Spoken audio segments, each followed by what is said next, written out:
அவர் வந்திருக்கிறார், அவரை காண நாம் அமர்ந்திருக்கிறோம். நாம் எப்போது பாலாபிஷேகம் செய்வோம் என்று அவர் ஆழ்வராக காத்து கொண்டிருக்கிறார். இன்றைய நேரம் நமக்கான நேரம் என்று நினைத்துக் கொண்டு நம்மளுடைய அத்தனை வினைகளும் பாலாபிஷேகம் மூலியமாக இறைவனுடைய பாதத்திலே சமர்ப்பணம் செய்து கொள்வோமாக.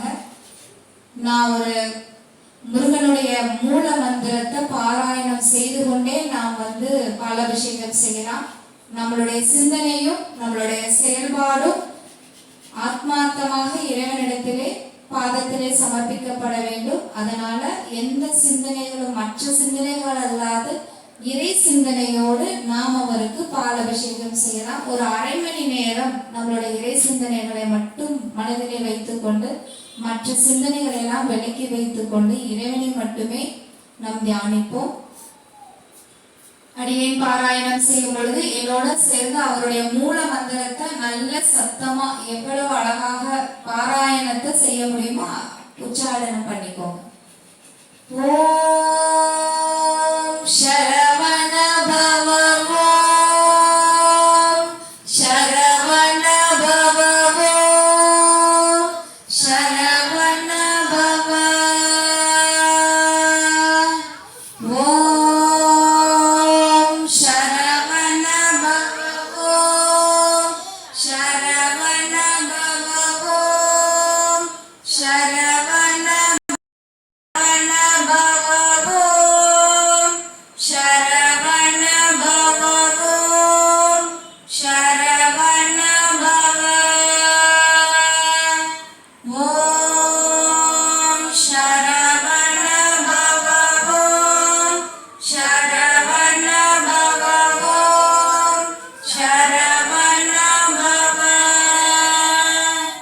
ஓம் சரவண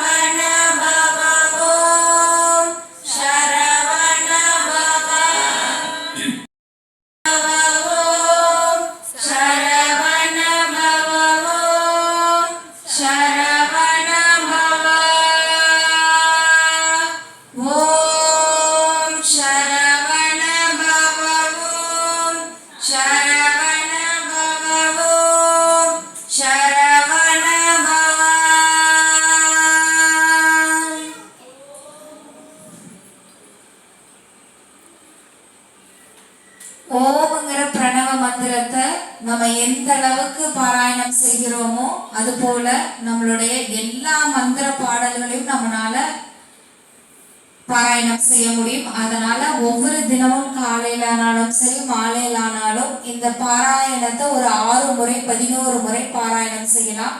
இப்போ நம்ம பாராயணம் செய்யும் பொழுது கண்ணுல மூடி நல்ல ஓம்ங்கிற இந்த பிரணவ மந்திரத்தை சொல்லும் பொழுது நம்மளுக்குள்ளே ஒரு உணர்வு, ஒரு ஆற்றல் தோன்றும். அந்த ஆற்றல் தோன்றும் பொழுது நம்மளை அறியாமலேயே நம்ம ஒரு உணர்வுகளுக்குள்ள போவோம். அந்த உணர்வை இந்த நேரத்தில் இறைவன் கொடுக்க வேண்டும் என்று நம் பாராயணத்திலே விண்ணப்பம் செய்யலாம். நமது பூசகர் நம்மளுக்கு தீபாராதனை காமிக்கிற வரைக்கும் நம்ம இந்த பாராயணத்தை செய்து கொண்டே இருக்கலாம். ஓ